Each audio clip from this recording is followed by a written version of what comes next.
Today we are here as the Senate Health Committee in our county inspection visit to the county facilities. Our focus is on county referral facilities, but wherever we have opportunity, we also visit the level 4 and level 3. Today we have had a visit to the Nakuru PGH, as popularly referred to, and we have looked around at the services that are being rendered in this facility. And we have found areas that they are doing extremely very well, and there are other areas we shall be making recommendations for improvement of service. I wish to note that Nakuru Level 6, or popularly referred as PGH, has an excellent oncology facility that is receiving patients from quite a number of counties. And we found that they have equipments that are working.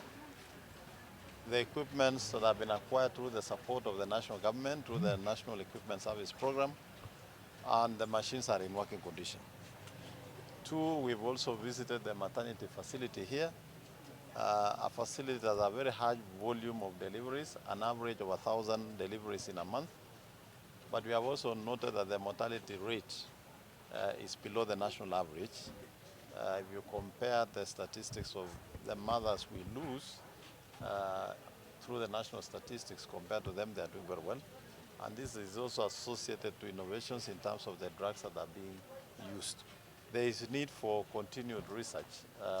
And this is where KEMRI and the National Teaching and Referral Facilities come in to continuously carry out research on how we can cap the mortality rates in our facilities, particularly our mothers who go to deliver. We have to make sure that we reduce the numbers that we lose, especially those mothers that we lose through what they call post-hemorrhage situations, a situation that can be prevented. That's actually excessive bleeding after delivery. Is a matter that can be handled if effort is put and the necessary drugs are also procured. Nakuru County government has done very well in that area, and we want to commend them for that. We have noted that there is need for increase in human resource, and this is where sometimes people confuse and say counties have become employment bureaus. We should all know that more than 60% of county budgets on salaries is actually on medical personnel. And the reason is this: the specializations are so many, so you need every specialist for every area. We need enough nurses, we need enough clinical officers, we need pharmacists, we need doctors. But in advanced levels, you need a nurse for nephrology, for those who are doing dialysis. We need trained ICU nurses. We need nurses who handle cardiology. We need oncology nurses. And that is why the wage bill for health is always very high. In spite of that, we cannot efficiently deliver quality health care without human resource. So we are also asking the county government of Nakuru to put measures in place to ensure that we increase the number of staff that work in this facility, particularly now that SHA and F5, the F5 Act is in place, and the facility is generating revenue, and there are reimbursements from SHA. The information we have been given here is that on average in a month, this facility collects about 23 million and receives a reimbursement of an average of 60 million. That brings to about 83 million in a month. We are asking the management, and when we talk of management, now that we have F5 Act, we have a board of this facility. And we have the person in charge of this facility who is the secretary to the board. And they are the ones now make decisions on how the funds that have been received are going to be utilized.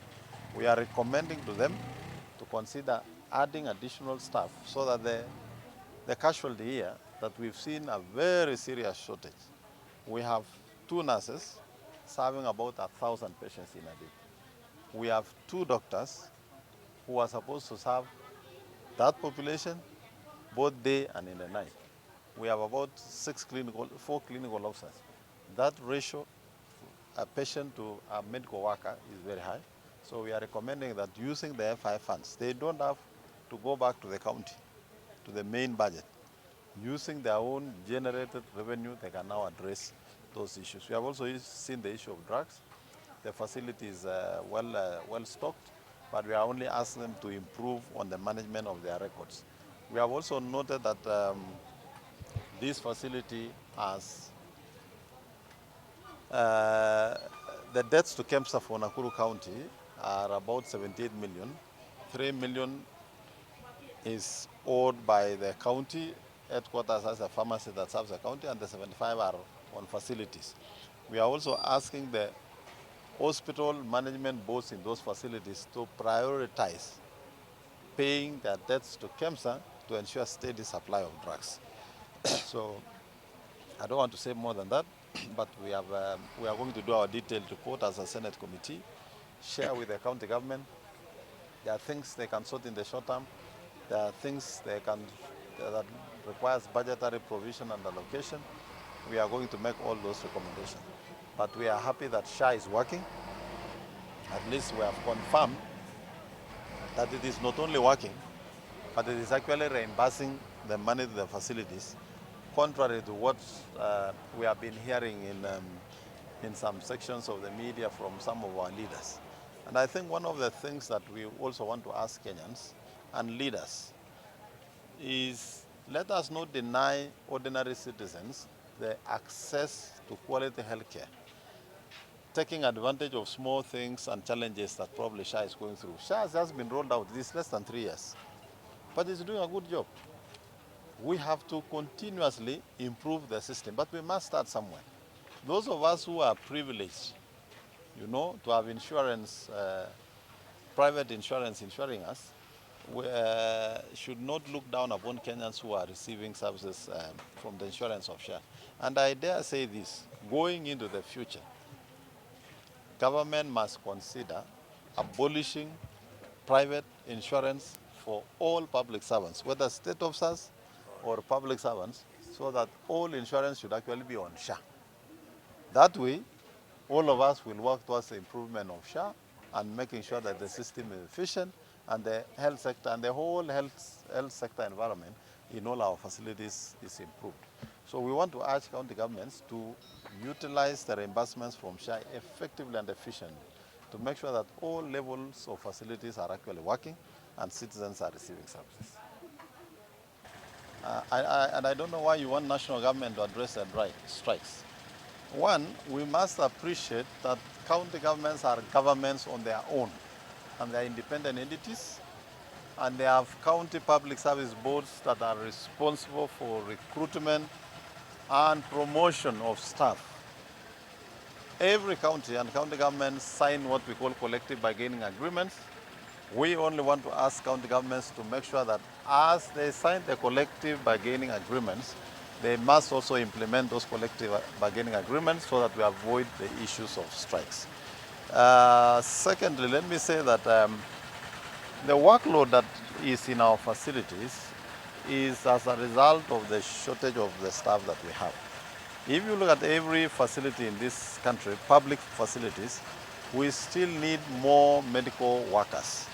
We also want to encourage the unions to allow county governments and national governments to use innovations that can reduce the shortage, either by recruiting health workers as interns or on contract, but with a proper framework that will transition them finally to permanent and pensionable. It is not possible for a facility like this one to be able to recruit all the health workers they need. If we insist it must be on permanent and pensionables, then we expect that the shortage is going to continue. And we are asking the staff who are already in service that it is to your benefit. If today the county government of Nakuru recruits more staff for this facility, it is to the benefit of the current staff, because one, if there is shortage, it means a staff cannot go on leave, number one. If there is shortage, it means you cannot go on study leave. That hampers career progression. We want the staff also who have been employed to be able to progress their career, whether through study, through promotions, and so forth. That will only be made possible when we increase the number of staff. So we are asking the health workers, the unions, to work with their county governments and bring in innovative ways of making sure we reduce the shortage and have a proper legal framework that will then transition the workers who have been taken either as interns or casuals into a permanent and pensionable basis, as opposed to the current situation where you would find some health workers have either been working as casuals or interns, and when county governments advertise, they recruit people who are not working in those facilities. We must give priority. And this is why I want to congratulate the county government of Nakuru, because from 2016, 2018, those who are on contract and casuals, they have already been converted to permanent and pensionable, and they are working towards confirmation of those who have been taken thereafter, so that it now paves also room to take additional staff on contract. If we all agree to work that way, then we shall ease the shortage in all our public facilities. So the issue of automation, we have checked. National government is rolling out an HMI system that's already been rolled out in level 1, level 2, level 3. Work in progress is going on for level 5 and 6 facilities. So we expect that when the system is fully rolled out, then we shall have an integrated health management system that, one, will able to provide data for the county to make decisions in terms of the investments they want to do. And even national government, they will be able to get data that will enable them make correct projections and budgetary provisions for specific treatments and even equipment requirements. What has been lacking for a very long time in the health sector is actually proper data and statistics that will enable the ministry to plan more efficiently. If you don't have data, you cannot provide enough. You can provide less or excess, and you don't know where to deploy your resources. This HMI system is actually going to help the ministry improve in their planning process and even county governments in their planning process. Asante sana. Especially this is a very, very big facility. So the officers have committed and we are encouraging them to solarize. Number two, the other issue, because many of the issues I deal with are more to do with maintenance and management. You can see up here that there are certain sections, we have got asbestos, and we have told them that there is a government department under NEMA. They have already recruited about 15 companies that are going to remove these panels off our roofs. Our job as a Senate is to encourage and tell the government that they need to run as fast as possible, because asbestos is cancer causing and yet it is being used in a hospital. You can see the contradiction of that. Number three, it is true that some of the health facilities don't have even enough beds. Why? Because you have got various problems which exist within our facilities. Like Chair has said, right now, the FIF is working. Right now, there are deductions coming from SHA, and the county government is also allocating money. We expect that as soon as they can, they continue and procure more beds, make sure that the women where they're sleeping, make sure that the children's wards are actually well equipped and facilitated, so that we can then sort out the problem that we have seen here. And many of you have raised these issues and we've talked to them. Finally, I want to say that we came here to see the team that is running this place. I believe that they are doing their best, but they need to do a much more better than what they have done. We have shown them some of their buildings are cracking. You have walls which are cracking. You have toilets that are not functional. In the next 1 month or so, when we come back, we expect, because some of these facilities don't need a lot of money to fix. You remember we've been talking about it. It doesn't need a lot of money to clean a toilet. So these are the things that we are talking about. And personally, I am satisfied that Nakuru referral is moving in the right direction. I believe, Chair, if we come back here in the next 1 month, we should see changes. And if we don't, then we'll again continue pushing so that we can provide the services that Kenyans need. I'm very happy that I came. And Chair, I think the team that is here, I congratulate you. You've done as good as I expected, but you can do better than you've done. Thank you so much. There is a committee, the law we passed allows a committee of the hospital to access the money and utilize it. Next time when we come, we are going to sit down and look at the expenditure. We are going to look at the Auditor General's reports. We are actually going to look at the DNA and see whether the money that is supposed to be spent is being spent at the right places and for the right people. We are happy that medicines are available. We are happy that the The postpartum problem where ladies bleed after they have given birth is now under control. We are very happy with that. And we believe that there's much more that can be done to just make sure that our people are given the basics. We don't want them to be given Nairobi Hospital, Lenana Hospital, or Aga Khan. Nakuru is as good as Aga Khan. It depends on the people who are here who can change, improve, and work on what they have. And I think they are moving on in the right direction. Thank you so much. My name is Senator Chemitei. I'm the Senator Baringo, and this morning we've had a visit to this facility as a Senate Standing Committee, and several challenges that are faced by the facility have been addressed by our chairman. Maybe to say something about, one of you have mentioned about the bed sharing by the patients. So we've had a visit there, and according to the records, the facility is receiving about maximum 30 patients per day, and the beds that the capacity of the facility are 48. So I don't think whether there is bed sharing. So maybe I can only address about the volume, the number of patients that is being received by the facility. It is actually burdening the staff, and one of our recommendations as a committee, and we recommend the facility to add more staff so that they be able to discharge their duties on time. Thank you. Mine is only to appreciate the Senate in charge of health for coming to our county and especially for visiting our PGH hospital. I want to appreciate you so much, and I want to assure you that your recommendation and your advice, we are going to take it very seriously. And we see you as friends because you are not coming here for witch hunting, but to give us advice and to encourage us on the positive role we have just done.